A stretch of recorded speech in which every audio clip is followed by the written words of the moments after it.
50, who own your masters? Who own your masters? I buy your masters. You better shut up. I will buy your masters. Rick Ross might have just played himself worse than ever. Word going around is Ross tried to pull a dirty move, talking wild about grabbing 50 Cent's masters and pushing a fake shady video of 50 at one of Diddy's infamous freak-off parties. But 50? He ain't staying quiet this time. He's out for revenge, and he's coming with serious heat. Allegedly, Ross masterminded a whole setup to drop an AI-generated tape trying to tie 50 to Diddy in some messy, questionable situation. Straight up fake, but 50 ain't stupid.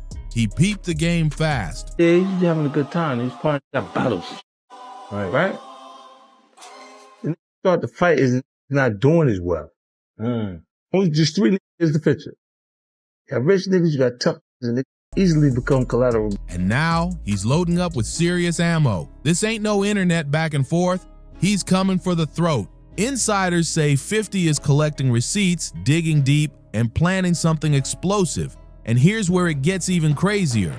Ross got himself a guest spot in 50's upcoming Diddy documentary. But this ain't just any doc. We're talking unreleased footage, wild insider stories, and behind-the-scenes clips that never saw daylight. And word is, it's real messy. Supposedly, there's actual video showing what some rappers, including Ross, had to do to stay in the good graces of the industry's top gatekeepers. If even half of that footage is legit, Ross might be facing the biggest public meltdown of his entire career. And get this ain't even the main event. 50's just warming up, and the documentary's expected to light up the whole scene with names, faces, and situations folks thought were buried forever. Back to the streets. People are saying Ross tried to leak a fake video showing 50 in a compromised moment with other men at an industry party. Whole thing sounds like a nasty setup. And why? Word is, Ross wanted revenge for all the past smoke between them, especially with all the dirt 50 kicked up during that Big Meech and BMF drama. If Ross thought he was gonna outplay 50,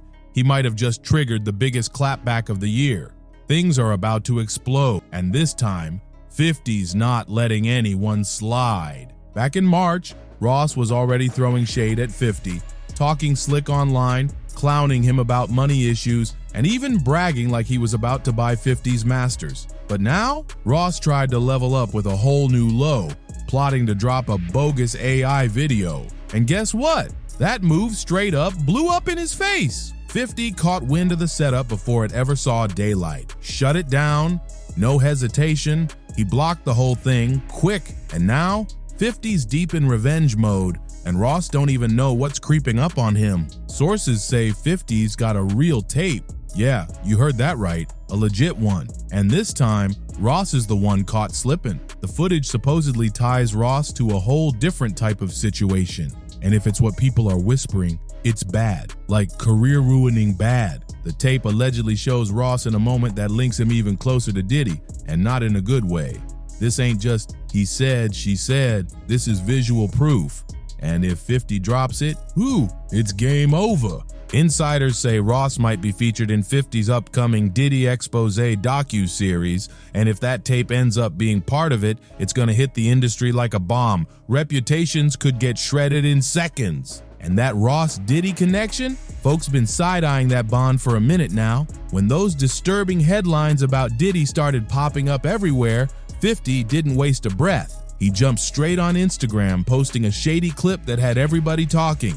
In that video, former Bad Boy artist Mark Curry spilled some nasty tea, claiming Diddy used to spike champagne and hand out pills at his parties. Already wild, right? But 50 wasn't done. He followed it up by adding Ross's own lyrics. Yeah, that controversial verse where he rapped about slipping something into a woman's drink.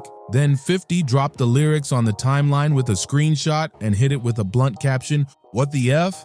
And then, at some point, you gotta just do the right thing. 50 was calling it out loud. No filter, no fear, but things didn't just stop there. Oh no, the drama leveled way up. Just when folks thought this beef couldn't get any messier, the internet lit up with wild rumors. People saying Ross was showing up to Diddy's infamous freak-off parties too. Then boom, an old video popped up showing Ross and Diddy washing cars together, cracking jokes about slippery soap like it was some kind of private joke. Slippery soap.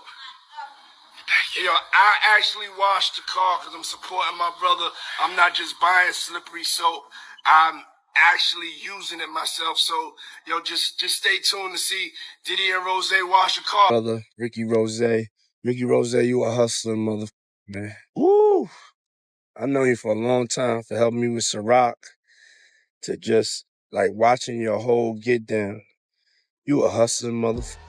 The internet lost it. People weren't letting that slide at all. Then Jonathan Otta stepped in, and he didn't just drop bombs, he went nuclear. He straight up accused Diddy of being part of a secret group called The Bowl, which he claimed was like a black version of the Illuminati. Yeah, you heard that right. And it didn't stop there. Otta said Diddy treated him like some ex-slave and then tried to pay him off to keep quiet. But Otta was done staying silent. He came with stories and they were wild. Here's the twist. Otta wasn't even being grilled about Diddy at first. Cops were questioning him about the Trump Doral Hotel shooting from May 2018.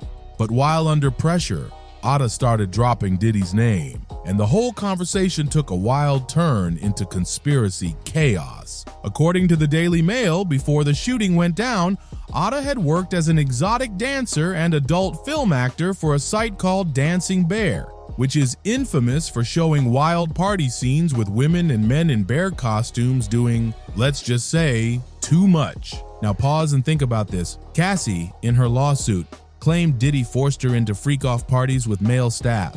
She even said they had to wear masks during the acts. Suddenly those bear costumes, not so random anymore. Back to Otta's interrogation, some of what he said sounds way out there, but people online started putting the pieces together. Why? Because Otta made those claims about Diddy 5 years before Cassie even filed her lawsuit. That made folks go, wait a minute, here's what Otta said. First, he claimed Diddy sent Rick Ross to silence him. Then he threw out a wild accusation that Diddy, Ross, and DJ Khaled were secretly involved with each other romantically. That alone sent the internet into a spiral. But Otta wasn't done yet. He went full deep end, claiming those freak-off parties weren't just wild nights. They were part of secret rituals. He said the whole thing was tied to a twisted Illuminati-style agenda, mind control, real sacrifices, and even darker stuff. Otta named Bohemian Grove, the ultra-secretive place where powerful people allegedly meet behind locked gates to do unspeakable things. And according to him, Diddy's name was right in that mix. So when they asked Jonathan Otta how he even knew all this dirt, he didn't hesitate. He said Diddy told him straight to his face. Yeah, Otta claimed Diddy personally spilled the whole thing, even confessing he was part of a secret society called The Bowl, what he called the Black Illuminati. And according to Otta, Diddy's got some deep political protection thanks to his powerhouse legal crew. But that's not even the craziest part. Otta said he overheard a bunch of Diddy's private convos with his business partners before and after those so-called freak-off sessions. He stuck to his story that Diddy treated him like a slave.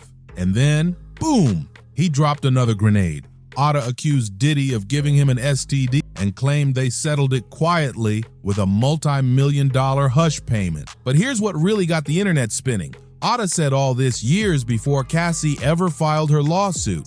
And now, a bunch of his claims line up with what Cassie later accused Diddy of doing. That timing got people wondering, was he telling the truth this whole time? But it gets even weirder. After Otta was hit with charges related to that 2018 Trump Doral Hotel shooting, he vanished. The early articles mention charges, but there's no info on whether he was sentenced, did time, or where he even is now. Like he just disappeared into thin air, vanished, gone. Meanwhile, Rick Ross is out here running his mouth like always, throwing jabs at 50 Cent, chiming in on the Drake versus Kendrick beef, acting loud for the cameras. But when it comes to Diddy, with all these bombshell allegations flying, Ross suddenly went dead silent. Not a word, not even a post. And now that silence, it's starting to sound real suspicious, even crazier. Some folks in the industry are whispering about Ross allegedly swinging the other way.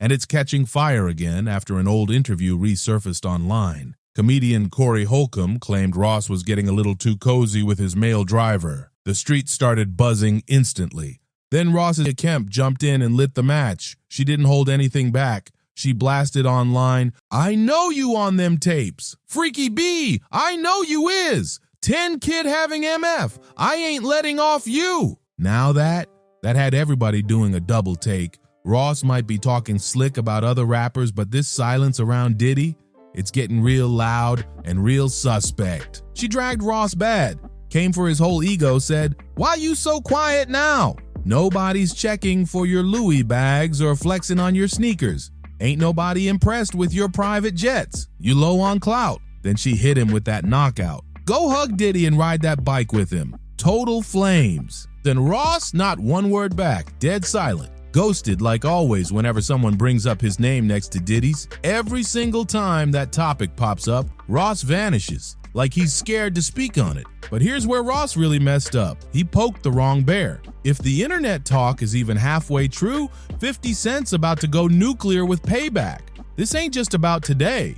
This is years in the making. Pure revenge. Their beef, it's not new. It goes all the way back to 2008, and it started over the pettiest thing. Ross claimed he didn't like the way 50 looked at him at the BET Awards. That's it. But get this, 50 said he didn't even know Ross was there. That's how this whole mess kicked off. Wild. But Ross wasn't done. He turned up the heat by dropping mafia music, sneak dissing 50, and even throwing in a dirty jab about a fire at the house where 50's baby mama, Shaniqua Tompkins, was living. Boy, I see you struggling making that G-Unit film studio out there in Louisiana where that cheapest land at. You thought you was going to be able to do it. You thought you was going to be able to get them loans, and it ain't. What's wrong? What's taking so long? I know you want to make your mama one of them walking stars thing. Put down there how your mama live. Make her own walking star. Don't leave Louisiana. Don't quit like that, because you showed the picture of how you wanted it to look. We call it renderings. You had the renderings. Then you try to go get them loans, and ain't nobody loan you that money. You ain't even built the G-Unit studio yet. That might be why when I stood next to Meech, your knees buckle. Your knees buckle. Put your back against the wall. Po nigga. You're po hustler. Basically implying 50 had something to do with it. That lit 50 all the way up. Of course, 50 came back full savage. No hesitation. He dropped the legendary diss track Officer Ricky, Go Ahead, Try Me, and it was a total body blow. That's when he exposed Ross with the now infamous photo. Ross in a corrections officer uniform. The internet exploded. Ross tried to play it off at first, saying it was fake, photoshopped, all that. But once 50 dropped that diss, game over. The truth hit the streets hard. Ross had to admit it. It was real. No more hiding. Even after all that, Ross doubled down, saying being a CO didn't mess with his street rep or change who he was as an artist. But 50? Oh, he never let Ross forget it. Not once. He's been roasting him ever since. Non-stop. Ross tried to move past it, but 50 locked that one in forever. And now, with these fresh allegations and that rumored documentary in the pipeline, 50 might finally be gearing up to finish what he started. Ross once said, "When I rap, it's real. The dope is real. The gun talk is official. That's what I lived. It's reality." But let's be honest, that Officer Ricky diss must have hit deep. So deep that Ross actually called into Angela Yee's show just to trash the track. Petty? Definitely. But 50? He wasn't gonna let that ride. He clapped back hard, not with another diss, but with a savage video called Warning Shot. In it, he stared straight into the camera and basically said he was about to ruin Ross's entire life, just for fun. And yeah, he meant every word. Next thing you know, boom, 50 dropped an animated series called Officer Ricky on his website. New episodes every Saturday, clowning Ross like crazy. The internet ate it up. But 50 wasn't done being messy. He linked up with Ross's baby mama, Tia Kemp, and had her spill every piece of dirt she had, especially about Ross's days working as a corrections officer. And just to make it even worse, 50 took her on a full-on designer shopping spree. Bags, shoes, all of it. Straight up public trolling. But Ross, he snapped back on a whole other level of disrespect. He dragged 50's son Marquise into it by posting a photoshopped pic with the kid's face on a monkey's body. Straight up violation. That crossed all lines. And 50? He didn't hold back. He hit back with one of the wildest moves of the whole feud. He got hold of a private tape Ross's other baby mama, Lastonia Leviston, made with her ex. Then 50 added his own voiceover and leaked it online. Yeah, he really did that, but that backfired big time. In 2015, the court hit 50 with a $5 million judgment for leaking the tape, and later tacked on another $2 million for emotional distress. That stunt cost him $7 million. Still, the beef didn't die. Ross kept firing off shots in his music, keeping the flames lit. And 50? He went colder than ever. After Ross had 2 seizures in October 2011, 50 said he wasn't wishing death on him, but he also wasn't sending prayers. Ice cold. At that point, even industry vets were begging them to squash it. But nah, 50 made it clear. He'll never respect a man who wore a badge, then tried to act gangsta on wax. That's the line, and 50 ain't ever crossing it. So that's where we leave it for now. But don't blink, because the next chapter could drop any minute. If you made it this far, don't forget to like, share, comment, and hit that subscribe button. Tap the bell so you never miss another wild breakdown, and trust, this saga ain't done yet. See you on the next one.